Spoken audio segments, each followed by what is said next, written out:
Shalom Bapak Ibu, apa kabar?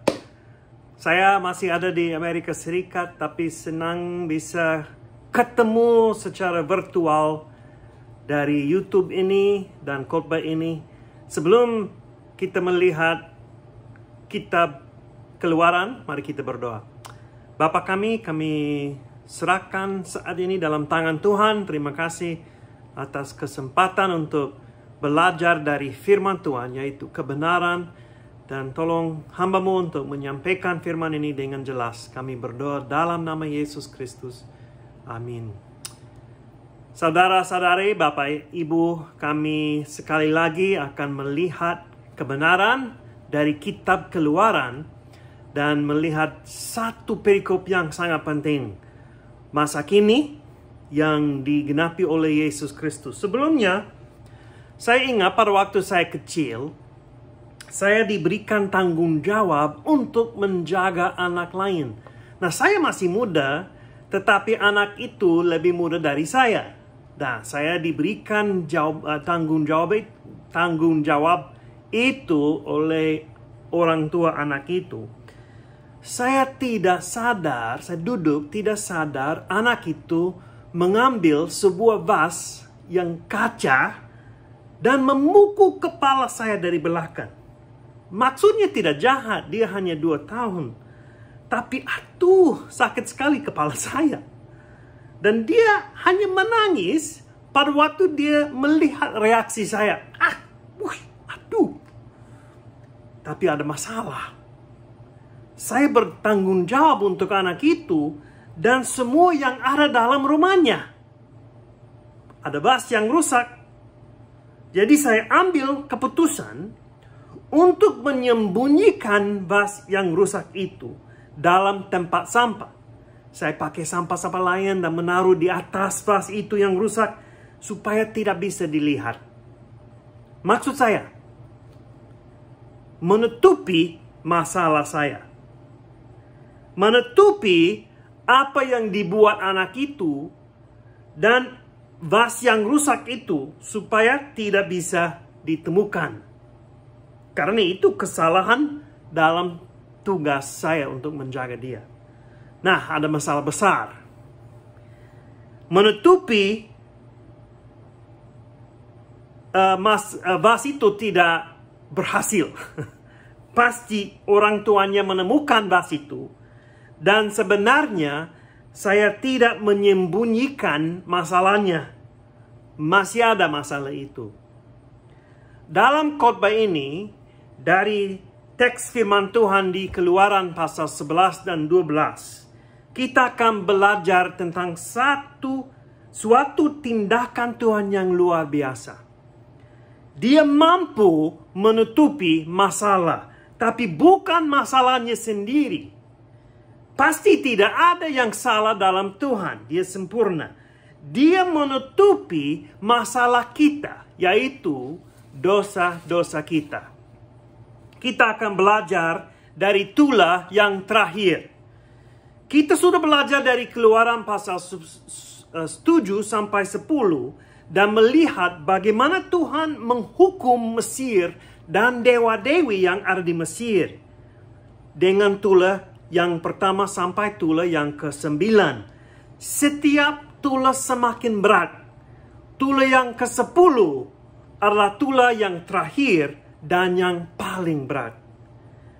Tapi dalam tulah ini kita juga akan melihat suatu bayangan yang luar biasa yang membayangkan apa yang Yesus lakukan bagi kita. Tulah yang ke-10 dan darah domba yang dipakai di atas pintu orang Ibrani berkaitan dengan perayaan Paskah dan keluaran dari Mesir. Paskah ini digenapi oleh Yesus pada waktu dia memberikan nyawanya untuk penebusan manusia, yaitu kita. Inilah tema untuk khotbah ini, yaitu Yesus adalah anak domba Allah yang menutupi dosa-dosa kita. Mari kita melihat dari Keluaran pasal 11. Saya tidak akan membaca semua dari 11 dan 12, Tapi mulai dengan pasal 11, itu pasal yang pendek. Inilah firman Tuhan. Berfirmanlah Tuhan kepada Musa, Aku akan mendatangkan satu tulah lagi atas Firaun dan atas Mesir. Sesudah itu, ia akan membiarkan kamu pergi dari sini. Apabila ia membiarkan kamu pergi, ia akan benar-benar mengusir kamu dari sini. Baiklah katakan kepada bangsa itu, supaya setiap laki-laki meminta barang-barang emas dan perak kepada tetangganya, dan setiap perempuan kepada tetangganya pula.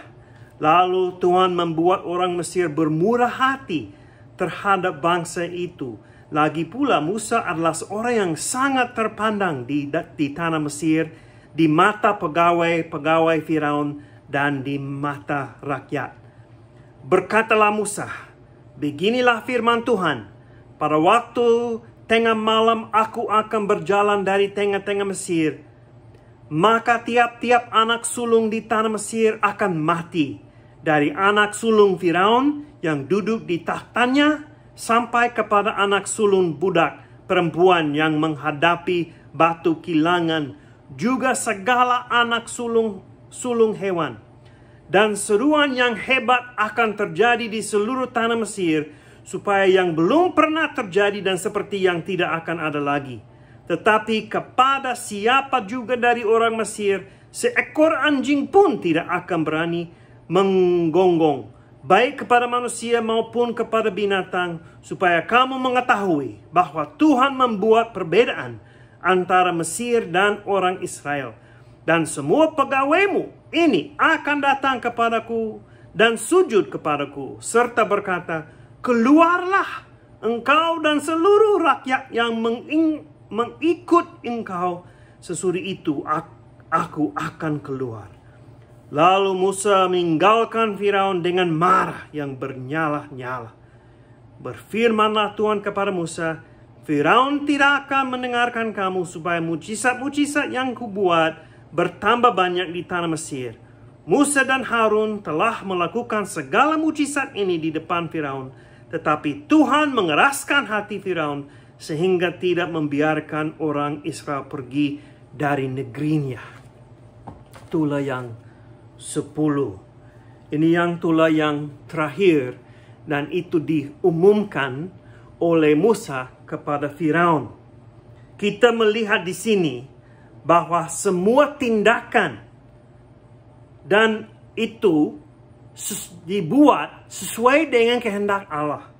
Allah membuat Israel siap untuk memberikan emas dan perak kepada orang Ibrani. Allah juga meninggikan Musa sampai sangat terpandang di tanah Mesir. Kita ingat, orang Ibrani ini adalah budak-budak.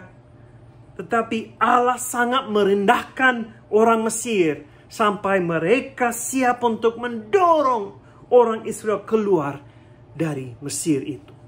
Pergilah, mereka sangat takut nanti. Secara lengkap, Allah sangat menghina orang Mesir dan tanah Mesir berserta dewa-dewi Mesir lewat 10 tulah ini. Allah menyatakan kemuliaannya dan kekuatannya kepada orang Mesir dan orang Ibrani dan bangsa-bangsa lain. Bapak Ibu membaca kitab Yosua dan kita akan melihat bahwa bangsa itu di Kanaan sudah dengar tentang mujizat dan tindakan Allah di Mesir. Reputasi Tuhan menuju sebelumnya karena mereka dengar inilah Tuhan orang Israel. Dengan cepat pasca dijelaskan oleh Musa kepada Firaun, Musa meninggalkan Firaun dengan murah. Kenapa? Dengan marah. Kenapa? Musa marah. Mungkin karena kekerasan hati Firaun sampai Firaun siap membiarkan orang Mesir dihancurkan. Mungkin Musa merasa kasihan terhadap orang Mesir karena dia dibesarkan di situ 40 tahun. Dan dia marah sekali karena Firaun tetap keras hati. Dalam tulah ini ada perbedaan sekali lagi antara orang Mesir dan orang Ibrani. Jika orang Ibrani taat kepada Tuhan, jika ada darah di atas pintu. Tetapi tidak ada perbedaan antara orang kaya dan orang miskin. Orang yang penting, orang yang biasa. Manusia dan binatang. Semuanya di Mesir akan kena tulah ini. Ayat yang ke-10. Supaya kamu mengetahui bahwa Tuhan membuat perbedaan antara orang Mesir dan orang Israel. Inilah suatu tema yang sering muncul di dalam perjanjian lama dan perjanjian baru. Perbedaan antara umat Allah dan orang yang menolak Allah. Perbedaan antara jemaat Tuhan dan dunia. Contohnya Kain dan Habel, Esau dan Yakub, Mesir dan Israel, orang Kanaan. Nanti kita lihat itu di Yosua, kitab Yosua. Orang Kanaan dan orang Israel, orang Farisi dan murid Yesus, anak kegelapan dan anak terang, yang ditandai dengan tanda antikristus, beda dari yang ditandai oleh darah Yesus Kristus, anak domba. Allah kenal siapakah miliknya dan yang tidak, yang bukan miliknya. Dalam ayat yang ke-9 dan yang ke-10, ada kesimpulan dari 10 tulah yang berasal dari tangan Tuhan. Supaya mujizat-mujizat yang kubuat bertambah banyak di tanah Mesir. Musa dan Harun telah melakukan segala mujizat ini di depan Firaun. Tetapi Tuhan mengeraskan hati Firaun sehingga tidak membiarkan orang Israel pergi dari negerinya. Jadi ini pengumuman. Tulah ini akan jatuh dari Tuhan. Tetapi Tuhan sekali lagi akan membedakan antara orang Israel dan orang Mesir. Kita bisa membaca dari Keluaran pasal 12. Saya tidak akan membaca semuanya karena itu agak panjang. Tapi pasal 12 ayat 1 sampai 28 dan ayat 43 sampai 51, perayaan Paskah ini dijelaskan. Itu dijelaskan sebelum hukuman itu jatuh dari Tuhan. Perayaan Paskah adalah permulaan kalender baru untuk orang Israel. Kata jemaah muncul dalam ayat yang ketiga, pasal 12. Ini yang pertama kali kata itu muncul dalam perjanjian lama. Tetapi kata itu dipakai lebih dari 100 kali di kitab Keluaran sampai kitab Yosua. Pada mulanya, saat baru, itu era baru bagi Israel. Mereka dinamai sebagai umat yang disatukan dalam Tuhan. Ini sangat penting. Jemaat Israel disatukan dengan darah itu. Kita juga dalam Yesus Kristus disatukan oleh darahnya. Di dalam Yesus Kristus. Yohanes pasal 15. Kita bergabung dengan Yesus Kristus, disatukan oleh karena darahnya. Nah, Israel disatukan dalam Paskah ini. Seekor anak domba yang dipakai untuk Paskah ini harus jantan, tidak bercelah, dan berumur 1 tahun. Saya tidak tahu kenapa. Ini kewajiban, ya. Mereka harus mempersiapkan seekor domba itu pada hari yang 10 dan memotongnya pada hari yang ke-14. Yang menarik sekali, saya tidak akan menjelaskan ini lebih dalam lagi, tetapi Yesus masuk Yerusalem hari yang 10 ke-10. Hari yang ke-14, 4 hari nanti dia disalibkan. Jadi mereka harus mempersiapkan anak domba di Mesir 4 hari sebelum itu akan dipotong. Yesus masuk Yerusalem sebagai anak domba Allah 4 hari sebelum dia disalibkan. Darahnya anak domba ini harus dibubuhkan pada kedua tiang pintu dan pada ambang di atas, supaya pintu itu ditutupi dan keluarga yang di dalam ditutupi oleh darah anak domba itu. Dagingnya harus dipanggang dengan roti yang tidak beragi beserta sayur pahit. Semuanya dari seekor anak domba itu harus dimakan. Dan mereka harus makan itu secara buru-buru. Pinggannya berikat, kasut pada kaki dan tongkat di tangan. Jadi siap untuk pergi karena Tuhan akan datang. Paskah ini adalah hukuman kepada orang Mesir, manusia sampai binatang, dan di atas semua Allah atau dewa-dewi yang ada di Mesir. Darah anak domba itu adalah tanda bagi orang Israel bahwa di dalam rumah dengan darah adalah umat Allah. Berada umat Allah. Pada waktu Allah melihat darah anak domba itu, dia akan melewati rumah itu. Ada perbedaan antara orang Mesir yang melarang Allah dan orang Israel atau menolak Allah, dan orang Israel yang menaati Allah. Kata untuk Paskah dalam bahasa aslinya hampir sama dengan bahasa Indonesia, Pesach, Paskah, Pesach, ya. Ibrani itu Pesach.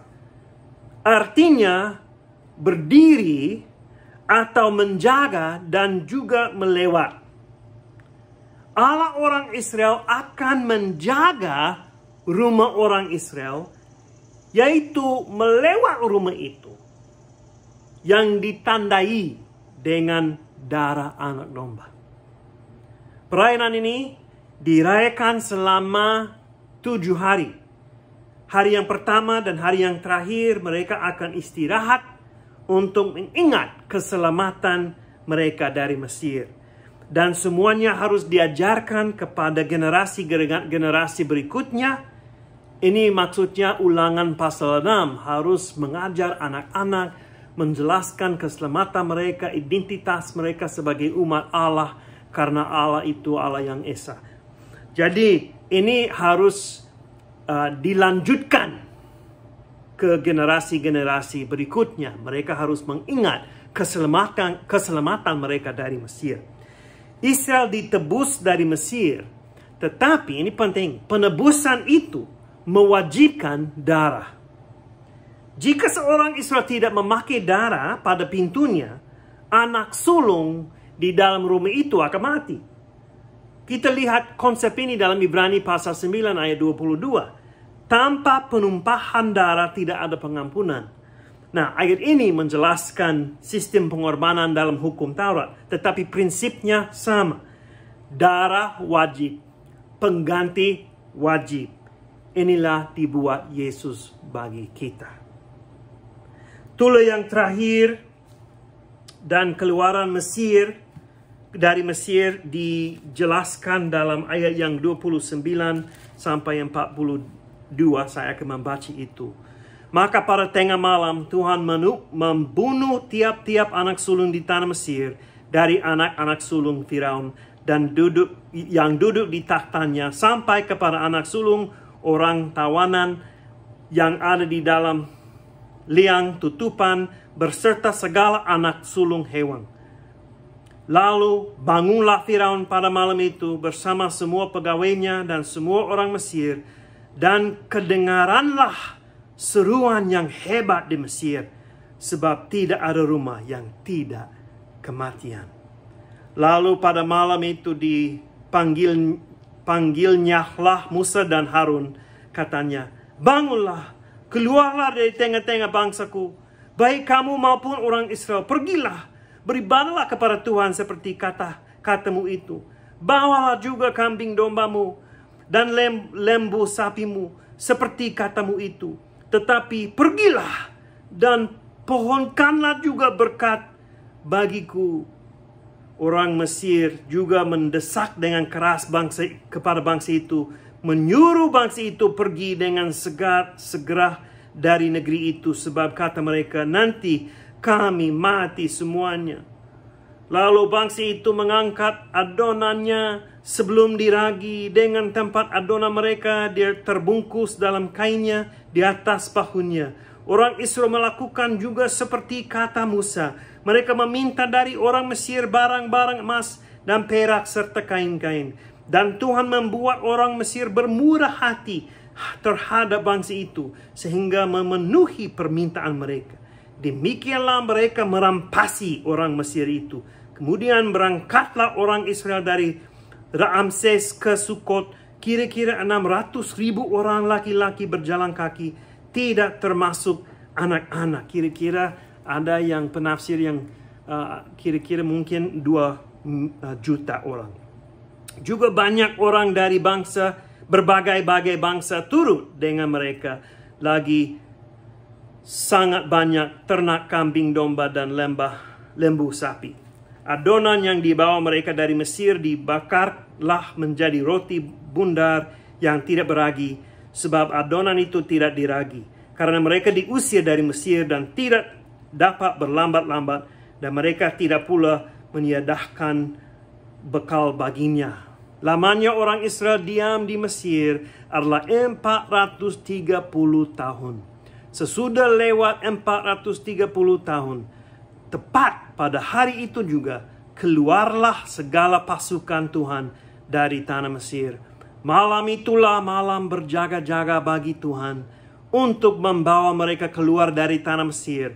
Dan itulah juga malam berjaga-jaga bagi semua orang Israel, turun-temurun untuk kemuliaan Tuhan. Itulah ini terakhir jatuh. Dan orang Israel boleh keluar dari tanah Mesir. Tidak ada rumah Mesir yang tidak ada kesedihan dan ratapan yang keras. Coba bayangkan ratapan itu yang didengar di seluruh tanah Mesir. Tidak ada rumah yang mana tidak ada yang kematian. Firaun memanggil Musa dan mohon dia keluar. Pergilah, cukup. Orang Mesir mendorong Israel untuk pergi, mendesak dengan keras. Hukumannya sudah cukup, pergilah. Dalam pasal 12 ayat 34 sampai 36, ada ide yang sama dengan pasal 11 ayat 36. Dan Tuhan membuat orang Mesir bermurah hati terhadap bangsa itu, sehingga memenuhi permintaan mereka. Kata yang dipakai dalam bahasa aslinya adalah seperti bahasa militer. Dengan tangan Tuhan, orang Mesir dikalahkan. Ada penafsir yang menulis, orang Israel berjalan keluar Mesir dari pintu umum dengan hormat.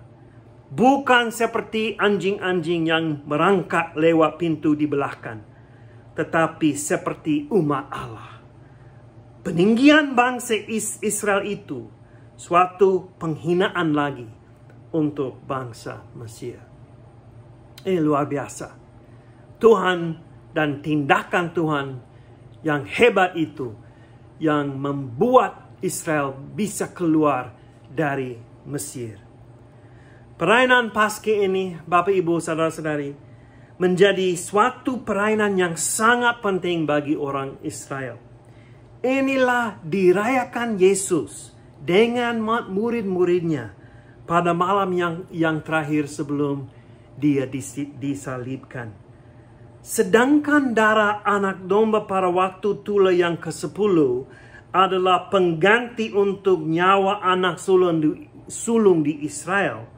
Anak sulung Allah, yaitu anak Allah, memberikan nyawanya sendiri, darahnya sendiri sebagai anak domba Allah untuk menebus Israel dan non-Israel. Kita akan melihat itu dalam pasal yang ke-13. yang bukan anak-anak Allah menjadi anak-anak Allah oleh karena mereka diperdamaikan dengan Allah oleh karena anak dari darah Yesus Kristus dan kebangkitannya. Masa kini kita mengingat meja Tuhan atau perjamuan kudus karena Yesus menggenapi perayaan Paskah dengan darahnya sendiri dan tubuhnya. Inilah tubuhku, inilah darahku, ini roti dan cawan. Kenapa Yesus mewajibkan perayaan ini? Setiap kali kamu ketemu, ingat apa yang aku buat bagi kamu. Kenapa itu wajib? Karena kita mengingat apa yang dibuat Yesus bagi jemaatnya. Dan kita mengingat bahwa kita satu dalam tubuh Yesus. Sama seperti jemaat Israel disatukan oleh darah anak domba itu. Kita disatukan dalam anak domba Allah. Jadi tidak boleh ada hal-hal yang tidak baik antara jemaat. Tidak boleh ada perasaan yang marah atau ketidaksatuan antara jemaat. Tidak boleh. Kenapa? Karena dengan darah Yesus Kristus kita disatukan. Itu maksud Paulus dalam 1 Korintus pasal 11. Ada orang kaya yang masuk lebih dahulu dan mereka makan dan minum semuanya sudah habis, mereka mabuk oleh karena itu dan mereka tidak memperhatikan orang miskin. Nah, itu membuat apa? Mereka tidak lagi satu. Paulus mengatakan ini sangat berbahaya kalau kita lupa kesatuan kita dalam Yesus Kristus. Dan baik perayaan Paskah maupun perayaan perjamuan kudus menuju ke masa depan. Mengingatkan generasi yang berikutnya tentang apa yang dibuat Tuhan dan menunggu kedatangan anak Allah kembali. Sama seperti Petrus menulis dalam 1 Petrus 1 ayat 18 sampai 19. Sebab kamu tahu bahwa kamu telah ditebus dari cara hidupmu yang sia-sia yang kamu warisi dari nenek moyangmu itu. Bukan dengan barang yang fana. Bukan pula dengan perak atau emas. Melainkan dengan darah yang mahal. Yaitu darah Kristus yang sama seperti darah anak domba yang tak bernoda dan tak bercacat. Kita ditebus dari perbudakan ke dosa. Kita ditebus oleh darah yang mahal, yaitu darah Yesus Kristus. Darah Yesus Kristus ditaruh di atas salib seperti tiang pintu. Dan jika kita ditutupi oleh darah itu, pasti kita diselamatkan dan tidak ada hukuman lagi. Dan maksud Petrus, kalau begitu, hidup sesuai dengan itu. Hidup sesuai dengan keselamatan itu. Hidup sesuai dengan ditutupi oleh darah Yesus Kristus. Hidup seperti umat Allah yang disatukan dalam darahnya. Jadi kita bebas, bersukacita, penuh dengan kasih, penuh dengan pengharapan karena darah anak domba Allah. Ini teks yang sangat penting bagi sejarah Israel dan sejarah kita. Karena itu digenapi, Paskah ini digenapi oleh Yesus Kristus. Kita tidak lagi merayakan Paskah ini. Kita merayakan apa yang dibuat Yesus bagi kita. Darahnya ditumpah untuk kita. Supaya kita boleh menghadapi takhta Allah. Mari kita berdoa. Bapa kami sangat bersyukur karena anak Allah yang diutus bagi kami. Dan darahnya menutupi dosa-dosa kami. Kami bersyukur oleh karena penebusan ini. Tolong kami hidup sesuai dengan penebusan itu. Untuk kemuliaan Tuhan. Dalam nama Yesus Kristus kami berdoa. Amin. Tuhan memberkati.